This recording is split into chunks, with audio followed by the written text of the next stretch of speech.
The trial of Matthew Kanyamunyu alongside his two co-accused has elicited public interest and tribal overtones. In the interest of justice, we are all eager that whoever carried out the despicable act of killing Kenneth Akena faces the wrath of the law. The Oxfam Executive Director, Winnie Byanyima, recently stood surety for the suspects, Matthew and Joseph Kanyamunyu, who are her nephews. This sparked condemnation from a section of actually members of parliament, especially the outspoken Arun North Member of Parliament, Odonga Oto. On Talk of the Nation is Edith Byanyima, who is a sister of Winnie Byanyima.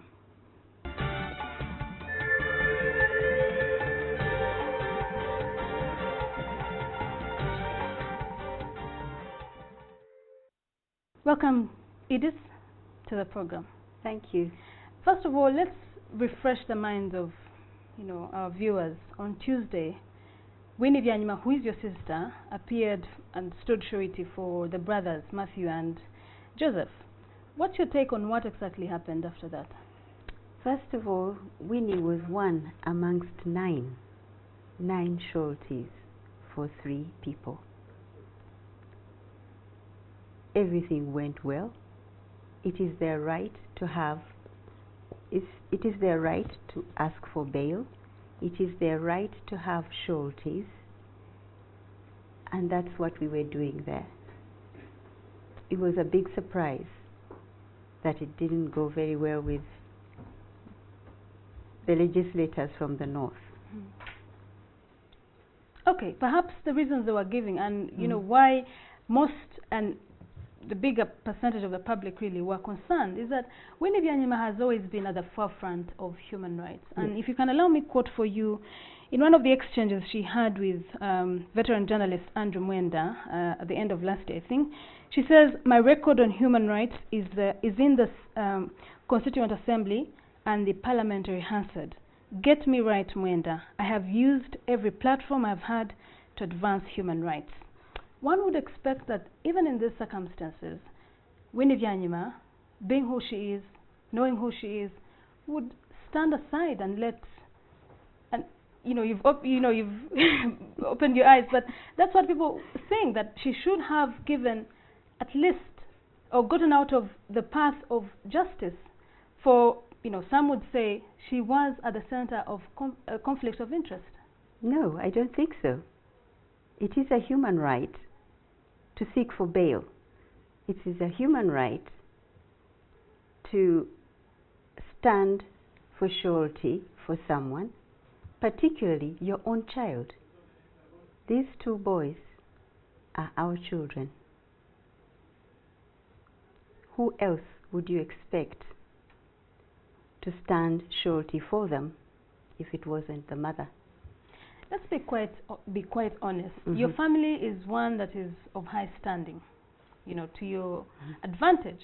You have a lot of relatives that are highly placed that could have easily stood surety for Kanyamunyu, Matthew, and Joseph. Why don't you think they wanted the best? We brought our best. They needed substantial sureties, and we brought the best. And who is better than a mother? Even Jesus Christ, when he carried the cross, he was accompanied by the mother right to the end. Mother Mary didn't say, "I am too big for this. I will cause controversy because I have mothered a child of God." No, you take your responsibility when you're asked to do it. What would you say to those who say this was a conflict of interest to the international leader that Winnie is? I think they should separate her job from her family. We all have families. It is not our fault that she's an international figure. She's still a member of the family with family obligations. Why do you think this case has taken the tribal undertones that we saw on Tuesday? It is not only on Tuesday. This has been going on for the last 2 months. But our family has kept quiet because we expected that it would help towards a fair trial. Unfortunately, we're losing it. I think we're off the roadmap.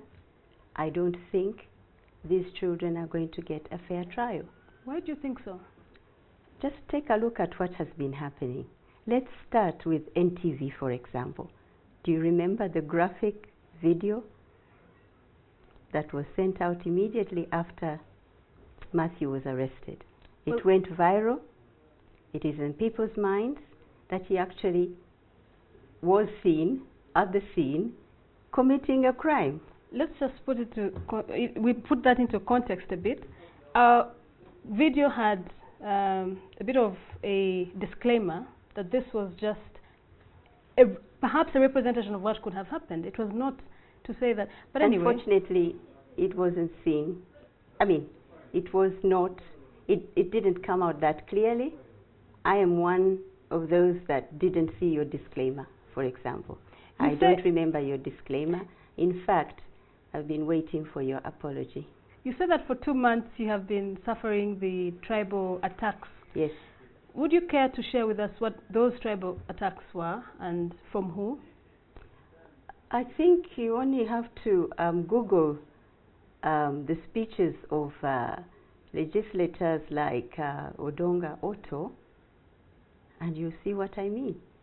And Acholi has been killed by a Munyankore. Munyankores have killed Acholis, and so forth and so on. Can we restore trust in our judicial system? I don't know. We may have to ask courts like a constitutional court to make a declaration on this, because what we see is interference with a legal process. We see a pre-trial. We see people being condemned before they have been tried. Okay, we don't have the Akena's family, unfortunately, so I'll just try and be the devil's advocate here. Mm. When the incident happened, we are told there was a dying declaration that was made. I don't know that about pinned that. In fact, I don't know about the evidence say that the police has, except what we read in the papers, and I wouldn't want to discuss that.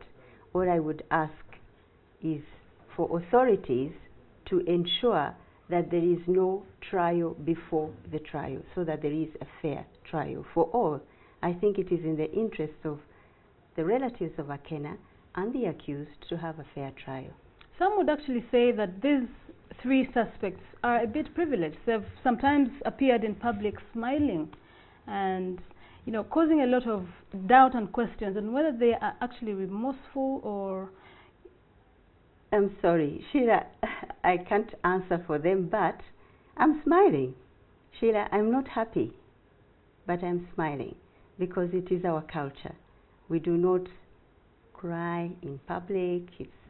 We can cry in public. Really, even when there are such... Which culture is that? Because have you been to our funerals? We sing, we clap. We cry. And we cry in private. So I think... Are you justifying faced with...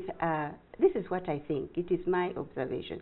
Faced with what they were faced with, the gravity of it, the condemnation, they shielded themselves with that front, but I think inside themselves they were very worried. In fact, I know that they were very worried. Okay, if you had an opportunity to speak to the family, and perhaps they're watching, the family of Akena, what would you tell them? You have come through there, if you can look at that. The family of Akena, I think we have said this before, we are very sorry about what happened. It is really sad to lose a young person in his prime the way he did. We would like to see justice. We would like to find, we would like the state to find the killer of Akena. But in these circumstances, the reason I want to appeal to whoever, the authorities, the public, the legislators, is that it doesn't work for any of the two, the accused or Akena, if you try this case before it comes to court. Okay, thank you very much.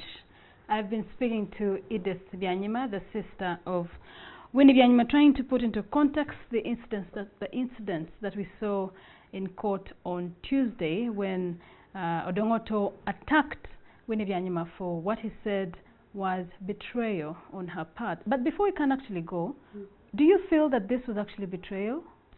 Not at all. I think I've been observing that legislature. I'm afraid there is something that we don't share. I think the way he processes is different from the way we process. What do you mean? Does he have family? Does he have sisters? Does he have brothers? Do they have obligations? Why should he feel betrayed that Winnie has gone to court to stand surety for her son? And remember what standing for surety is. It means I am here to make sure that my son will attend court. Why doesn't he want that? Why is that a betrayal? All right, thank you very much. That was Edith Byanyima, and that was Talk of the Nation. Thank you.